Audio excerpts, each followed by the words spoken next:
Welcome to Tagged Beyond the Award, the podcast that celebrates innovation, excellence, and leadership. Each episode dives into inspiring stories behind the nominees and winners of the TAG Awards, uncovering the breakthroughs, challenges, and triumphs that define their journey. Whether it's cutting-edge technology, transformative products, or visionary leadership, we're here to explore what it means to stand out and shape the future of your industry. Let's go beyond the award and into the heart of innovation. Here's your host, Justin Starbird. Welcome back to Tagged Beyond the Award, where we spotlight the innovators and game changers shaping the future of MedTech. My name is Justin Starbird, and today I'm excited to sit down with Mike Kolberg, Vice President and General Manager of Codonics, a company that's redefining how healthcare organizations approach medication safety and clinical workflow. Codonics was also named a 2025 TAG Awards for MedTech winner in the medical devices category, medication safety and clinical workflow innovation, a recognition that highlights their groundbreaking contributions to improving patient outcomes and streamlining healthcare operations. Today, Mike and I will dive into what sets Codonics apart, the challenges they've tackled head-on in healthcare environments, and how their innovation is transforming the way critical medications are managed and delivered. Mike, hey man, thank you so much for joining me today. Thank you, and thanks for the award and the time you're giving us to discuss this. It's awesome to see a company like yours that's been around for such a long time continuing to push the envelope and, reshape your space. So that is an honor that we have to recognize you. No, thank you. You guys have been around for a long time, but innovation still sits at your core. Talk a little bit about what Codonics does. Okay. Well, I think I talked to you earlier about it. When we've been around for a long time, over actually 42 years, but the past 15 years, we've been involved very heavily in patient safety. So we make products, devices, and consumables for patient safety. Prior to that, we were still in healthcare, but more in radiology and in making printing devices. And we still sell those products internationally. We're in third world countries where they're still printing and making, radiology images. But since then in the US, that went away pretty fast. And we developed some products, a device specifically that addresses patient safety in the perioperative environment. It sits mostly in operating rooms and it's used by anesthesiologists primarily to just, it sounds simple, but to label syringes with the medication. But if you look at the medication errors that are made, the environment that the anesthesiologist works in is very fast paced. Mm-hmm. It's very high intensity. And there's long hours and a lot of pressure. And so the ability to make a mistake by handwriting a label or reading a tiny vial and deciding what to put on it and picking up the right medication and delivering it at the right time is problematic. So we developed a device that helps them make that a lot safer. Yeah, the Safe Label System that you guys Correct. Did. I don't think anybody in healthcare has been accused of having great handwriting. So, clearly this fit a need. Yeah. In fact, when we first came out with it, many of our customers said, "Oh, it's just a label maker, it's just a label machine." And actually, it's a safety device, and so that's why it's called the Safe Label System, because it when you pick up a vial or a medication, if you ever seen a vial or an ampule, they're very tiny, they're hard to read. Yeah. Many of them that look alike, sound alike medications, and they pick the wrong medication. Well, in 2008, the FDA came out with a ruling saying that all medications, at least in the United States, have to have a barcode on it, which was good news. But prior to that, you had to read it and then write it. But ever since they mandated the barcode, all pharmaceutical companies put a barcode on it. They call it an NDC, a National Drug Code. We read that NDC, which ties right back to the manufacturer, which tells us everything about that medication. We then translate all that. We know who's preparing it. We know what time it is. So we put all that on a label. And in anesthesia, we print a color label because unlike any other labeling in the hospital, anesthesia uses colors. Because it's so fast paced, they have 5 or 6 syringes laying down on a table right by the head of the patient. You want to pick up yellow if you're doing induction. You want to pick up blue if it's a narcotic. You want to pick up red if it's a muscle relaxer. So you use color to make quick decisions. So it's a color printer. It has all the information printed on it, the medication, the concentration, who prepared it, all the requirements of, quote, the Joint Commission, and the requirements of ASA, the Anesthesia Society of America. One of the things that I thought was so cool about the SLS and the Safe Label System that you guys, entered into the TAG Awards and then ultimately won for was that it's actually been on the market for, quite a while. You've had it out and it's been part of these environments that you're talking about, but you guys continue to iterate and improve on it. Talk about some of the changes that you've had to make over the years, and what's gone into that. Yeah, we put a lot of work in development. When we first came out, there was no, I mean, first of all, it's an FDA 510(k) medical device, which sets a bar pretty high just for design and manufacturing. And when you do something with the FDA, anytime you make a change, you have to mitigate any possible errors and things. But that's why sometimes medical products cost what they do, because all the quality systems behind making the product are important to have in place. But we've increased we started out by making the device to solve two problems, really just the Joint Commission, which requires you to have certain things on a label, and they Mhm. don't always handwrite them on a label, so they fail that. And if you fail the Joint Commission audit, you could lose your certification and lose a lot of money as a hospital system. So we meet all those requirements, and then the ASA compliancy, so we have the right colors and the right things for it. And so it started with just those two things, and and in an operating room, you've got a medication cart that dispenses medication, those little ampules, and then you've got an EMR system like Epic or Cerner that actually documents what you give. But in between there, you have to take an ampule of medication, put it in a syringe, because you don't, and you have to administer it to a patient at the right time. Yeah. So we're kind of the glue between the dispensing product, the cart that has the medications, and the administration to the patient. So we started by just making a label, but then we put a barcode on the label. That barcode's important, so we could take the information on that's in that medication and scan it before you give it to the patient. And so we've added the ability to scan, and that has tremendous safety implications, because there's basically three medication errors that are made in the OR. You can have a look-alike, sound-alike drug, and when we scan our vial to determine what it is, we actually tell the physician what it is. We show it to him and tell him what it is. So he gets audio and visual feedback. He has the right stuff. Mhm. And then the second medication error is when you handwrite it, you can't even read it, like you said. So we make legible labels. So that's another medication error. You don't have all the right information on it. We do that automatically. Yeah. And then even if we make really nice, beautiful labeled syringes, you put them by the head of the patient, and now you're ready to inject those medications, and you pick up the wrong syringe. See, that's a syringe swap. So we've innovated by coming out with barcoding and a scanner that can scan that label before you administer it to the patient. So if you're using something like Epic or Cerner, you'll be able to scan it. It'll tell you what it is before you push it to the patient, warn you any allergy alerts or anything specific to that medication. Then you push it, and then you just document it. So we've been able to help at dispensing and labeling, and then that glue, like I said, that takes it over to administration. And the administration part of it is important from a clinical or safety aspect. So that appeals significantly to the provider, the anesthesiologist. Yeah. But believe it or not, that barcode that's on there represents that NDC code that I told you about earlier. Mhm. That when you fill that syringe, the provider throws that NDC in the garbage can because it's an empty vial. And don't take this the wrong way, any anesthesiologists that might be listening, but they don't know how to spell NDC. They don't care what it is. There's no clinical value. But the NDC has a tremendous value for the hospital for charge capture, Mhm. especially if you're like a 340B hospital. That NDC is very important. So we Sure. take the NDC and we pass it to the EMR, and they could clinically document what happened, but then they could actually do charge capture. So now we have not only do we have safety, but we have an ROI. So we've been able to add all those things together and offer more value than just labeling the syringe.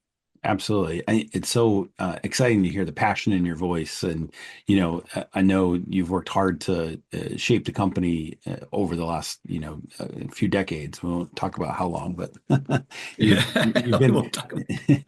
you've been in a great position of leadership. None of your days look alike. What does your role encompass today?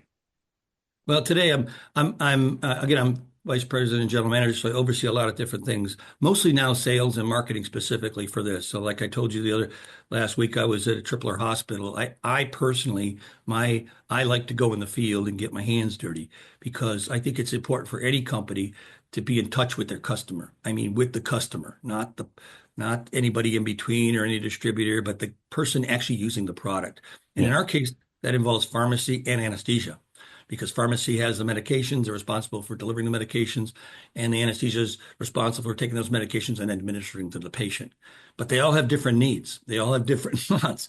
So you learn more by talking and being with the customer and finding out, why are you doing it that way? What if you could do it this way? Or what if you could do it that way? I mean, a simple thing. I mean, it sounds simple. I mean, you go to Home Depot or you go to the grocery store and they've been scanning forever. Right. They do that for accuracy, because I am older and I remember when they used to punch in the numbers on the things you used to buy. They don't do that for years, but they're just starting to do scanning in healthcare, especially in the OR. So we bring that there now, but you don't know that unless you're in that environment, and you just can't bring it. You can't bring a technology to that environment without being very sensitive to the workflow, because these anesthesiologists are programmed. They know what to do. They got to work very fast. And if you give them technology that gets in their way, they put up a big red flag and they don't use it. So it's got to be technology that saves them time, makes them more efficient, and is safer. It's got to win on all fronts. Yeah.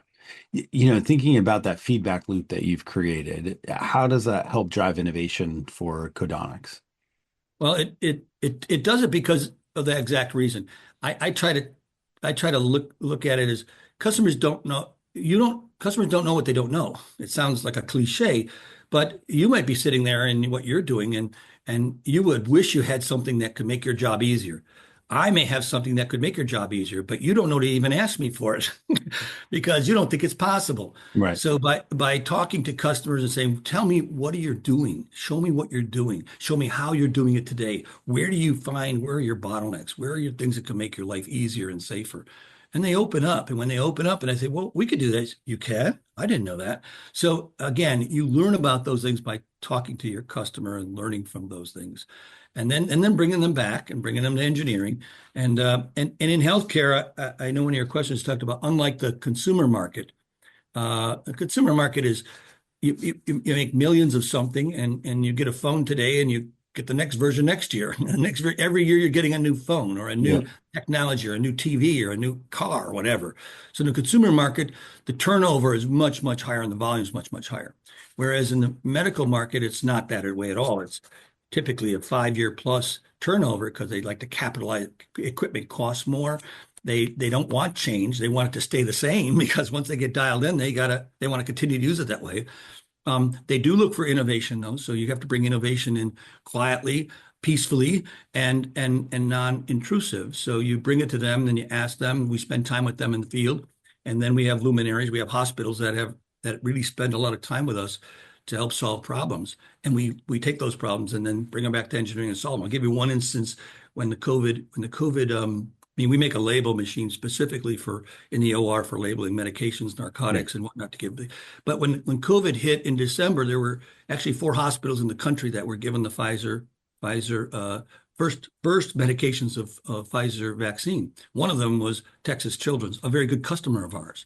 And they love our product. They use it in the OR all the time. It's a great safety product. And because we have a great relationship with them, they said, Pfizer gave us this stuff, but it's got to be super frozen, then it's got to be distilled, and it's got to make it in a batch, and it's only good for 6 hours, and we have to keep track of every drop. They gave us no instructions on how to do this. Can you help us, Codonics? And we just said, well, what do you want? What do you need? Well, can you help us make a label that has we draw it up, we put it in a refrigerator, it has so much expiration, and it gets distributed here, and then another barcode on it that keeps track of it here.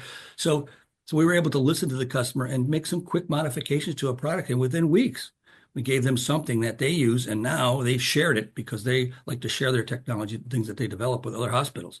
But you learn that kind of thing by having relationships and by listening to the customers. I mean, sometimes you have to say no because it's impossible, but customers, by building those relationships, they'll ask you, can you help me here? And I've got a reputation for, my engineers will say no, but I just tell them, let's figure it out. Our attitude a lot of times is really not how we can't do it, but how can we do it? What can we do to make this happen? Sure. Well, when they see success, from the hospitals and then, recognition from something like the TAG Awards and winning an award, how does that help galvanize the team, or how does that help validate their hard work, especially when they've all thought it was maybe not possible? You kept pushing, or the customer kept pushing, and they finally figured it out. Well, it makes them listen a little bit more.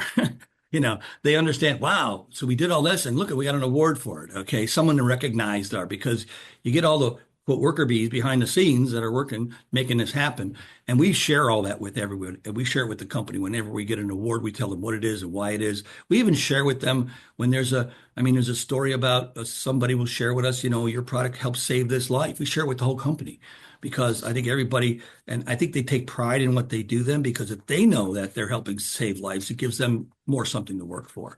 So we're very cognizant about doing that. Yeah. And how does that help them, continue to validate that success? Or, what else do they do when do you guys do something internally to recognize that as well? Yeah, well, we actually we'll do different types of celebrations depending on what it is. Depending on if we get a particular award, we'll do a celebration, or if we sold our 50,000th device or 20, whatever it is, we'll do certain celebrations and anniversaries and that kind of thing as well. But we also try to instill in our employees, especially our engineers, is because we're in the healthcare environment and in the operating room, it's very sterile. So the equipment there is very sterile looking. It's not like your iPhone, which is fun to use.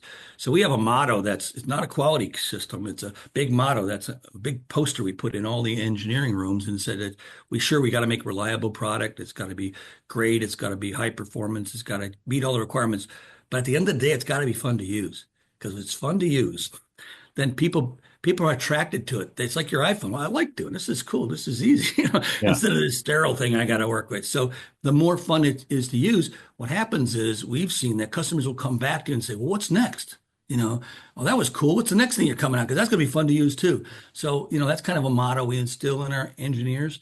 And at the end of the day, the proof is in the pudding. Our employees, the average tenure is, gosh, I think it's like 17 years or 13 years. Oh, So wow. we keep people around a long time, not just those Yeah. old timers, but people stick around because they love their job. And we believe we're not a fancy company on the outside, because we don't have a great big front, a big building, because we do most of our work in the field. But we believe if you hire good people and you pay them a good, decent wage, and you give them good equipment, I mean, top-notch equipment, they build good stuff. Yeah. And that's what it's about. So that's been our recipe that we've used, and it works really well. Well, that wasn't lost on our judges. A couple of quotes that they had were that it was a critically important system to reduce clinical errors, especially considering it's already implemented in saving lives. Another said it streamlines surgical workflow while solving a significant safety issue. And finally, it says the technology may be mature, but it continues to deliver major value in operating rooms across the country. So, to Right. your point, our judges were able to see that, come through in everything that you guys do. Well, that's good, because even organizations like the Joint Commission, which are basically like the police of healthcare, they come in and they inspect your entire hospital. They Yeah. come in and they'll come in, and they used to look at our device and then they pass it, but now it's at such a level, that a standard of care, that if they know they got our device, they don't even check the operating room. They know they already take it for granted that they got technology that's making it right. They know they're doing the right stuff. So I think that's important. So just like your judges looked at that, even the people inspecting our product in the field see the same kind of thing. Yeah, you mentioned, and we've talked a little bit about comparing it to, consumer devices, but, when you're thinking about where your system goes versus where it would go for like some sort of consumer use case, what has been, what makes the difference between, staying in medical devices versus maybe something that's a little bit less difficult? Um, well, like I said, I think a couple things. First of all, there's a bar you have to get past to get into the medical device, and because the volume is lower, you can't use certain techniques or certain manufacturing processes that cost more money. Like when you make a consumer product, you make millions, so when your cost per unit is in cents, where we make thousands and the cost per unit is in dollars. So you have to kind of balance those two. But at the same time, what I told you earlier is we still have to make a product that's fun to use. Yeah. So we'll spend time and money on the user interface. I mean, the part that you actually look at and touch, we put little shadows behind the text. So every time we make a change to the product or modify it, we make it so that it all is, quote, fun to use and easy to use. And because in the area we're at, they really don't have time to mess with a product. It's got to do what it does. It's got to do it well and reliably, and you're in. Right. Okay. If it gets in the way in any way, if there's one extra button you have to press or something like that, then it makes it less attractive. So we listen to that. We make those different changes, and when they use our product, we take it back. We get impact. In fact, customers using it today, it started by labeling just syringes, but they said, well, can we label things like, the different pumps or lines going into the patient, other things that would make it safer here. So we've added those capabilities. So you don't just label syringes now. We can label other things to make life safer for them. How do you go about telling that story, the business development element, right? You're the vice president of business development as well, or that's part of what you oversee. How do you bring those new iterations, new versions to market, and not just let your existing customers know, but go after new customers as well? Well, our best way of reaching customers we've seen, there's two different ways that we use, but the main one is we go to trade shows.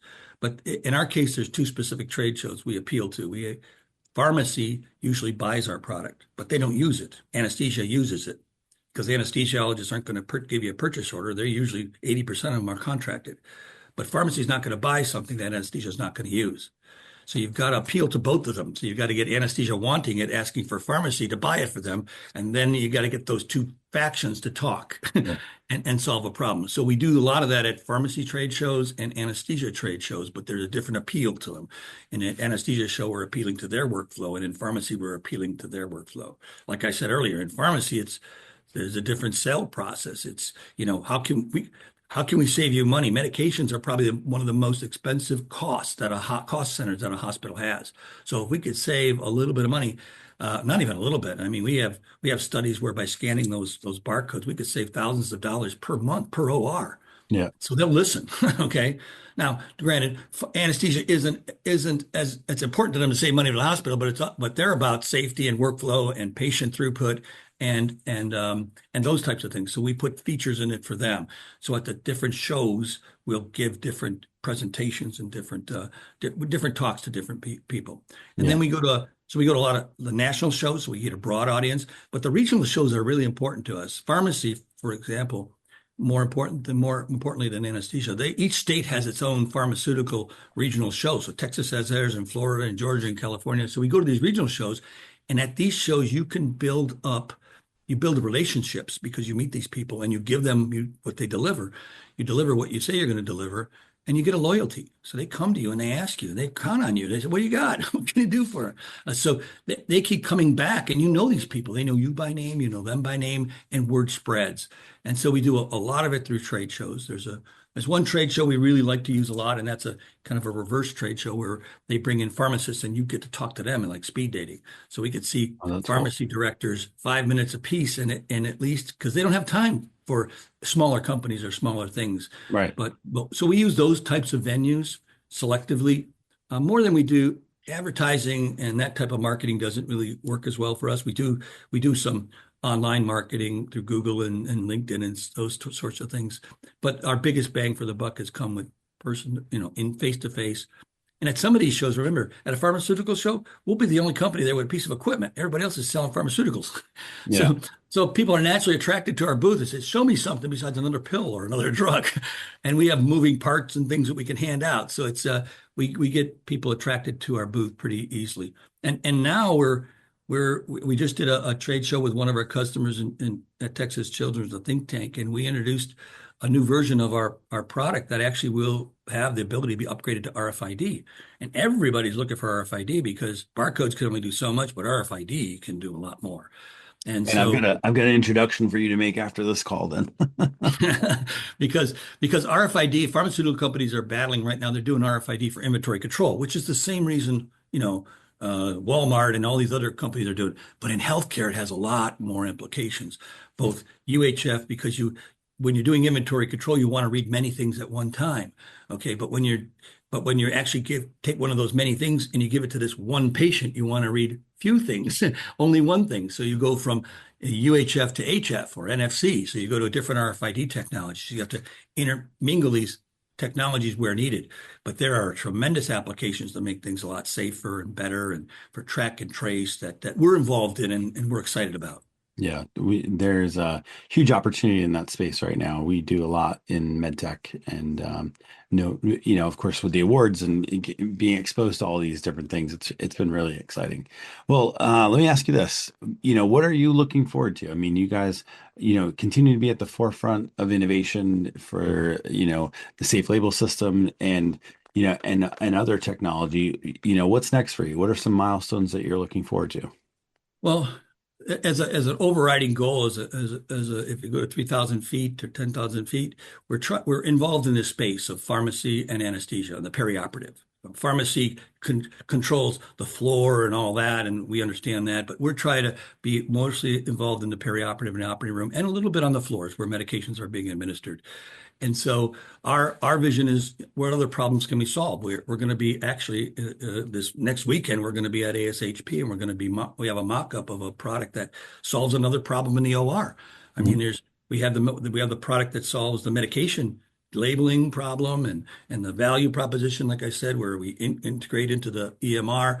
But now when you're done with the case, every hospital that has narcotics has a license to distribute those narcotics, and you have to count for every single drop, and you have to waste those extra drops. And so wasting is a big problem. It's a problem in perioperative because at the end of the case, if I filled up a syringe with 10 mils and I only gave you 4, I have to count for the other 6. Not only at the end of the case, not only do I have to count for it, by law, I got to go find a witness. And the witness has to be, it can't just be, a nurse on the corner. It's got to be another doctor. And where are the other doctors in an operating room? They're in another operating room. So I got to get you out of another operating room, come here and witness me squirt this clear liquid into an adulterating container. And I could have diverted that in the meantime. So diversion in general, believe it or not, unfortunately, some of the biggest diverters in the healthcare system is our anesthesiologists. They have the good stuff. And so we're coming out with a product that will allow that to be done in the operating room, unassisted by pharmacy. Just have the anesthesiologist do his own wasting, get rid of the witness, and actually do a small spectrophotometer that can actually assay and determine the concentration of that, because he could have went to the restroom and diluted it.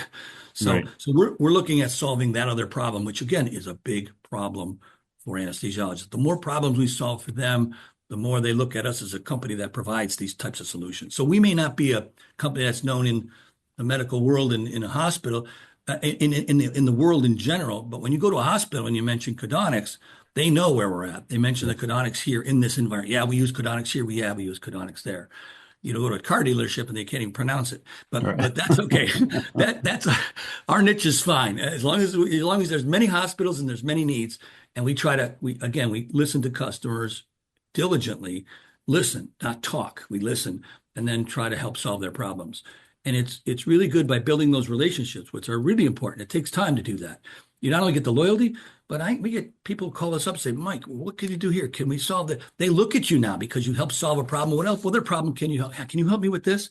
So it's exciting to do that, and exciting to be able to try to provide those solutions.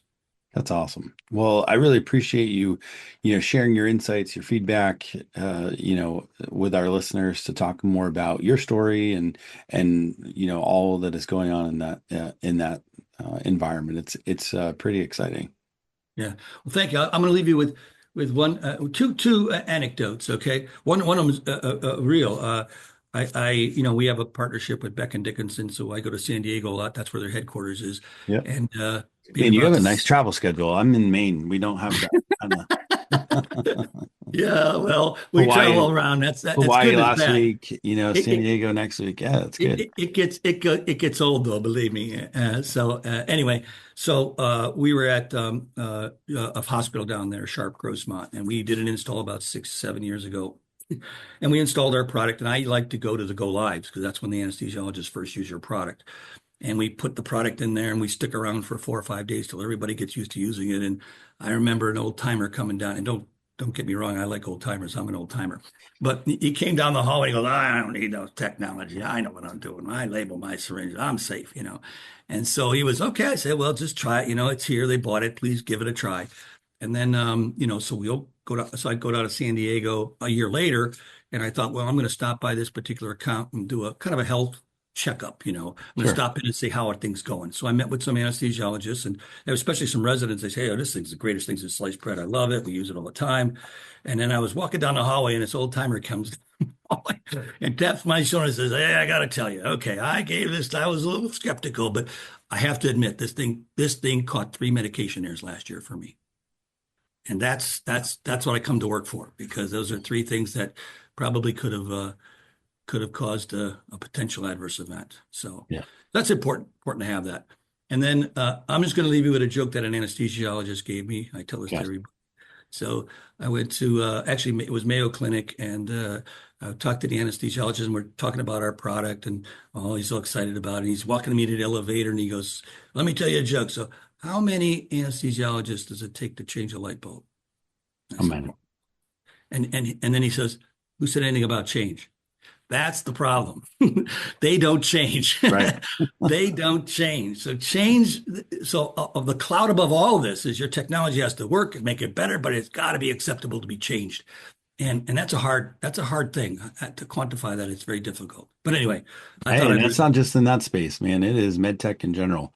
It is. Seeing in or sitting in my seat where, we get to see a bunch of stuff on the other side where we own the Abley Group, and we do, marketing for MedTech.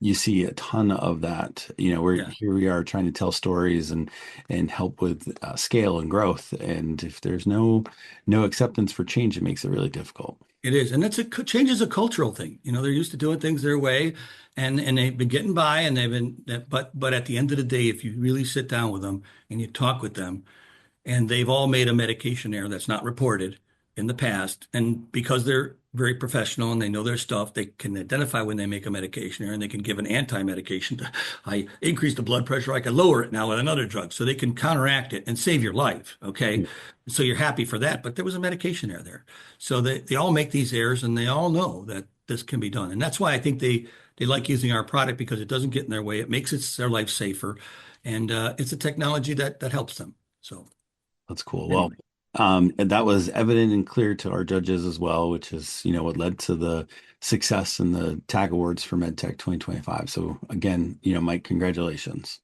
And thank you again and your team for the award. Yeah, appreciate you being on today.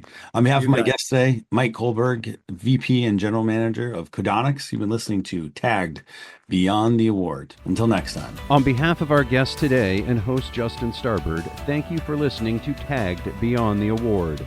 We hope you've been inspired by the stories of innovation and leadership shared today. Don't forget to subscribe and join us for more incredible journeys behind the breakthroughs. If you or someone you know is leading the way in innovation, visit tagawards.co to learn more about how to get involved. Until next time, stay driven, keep innovating, and keep reaching for excellence.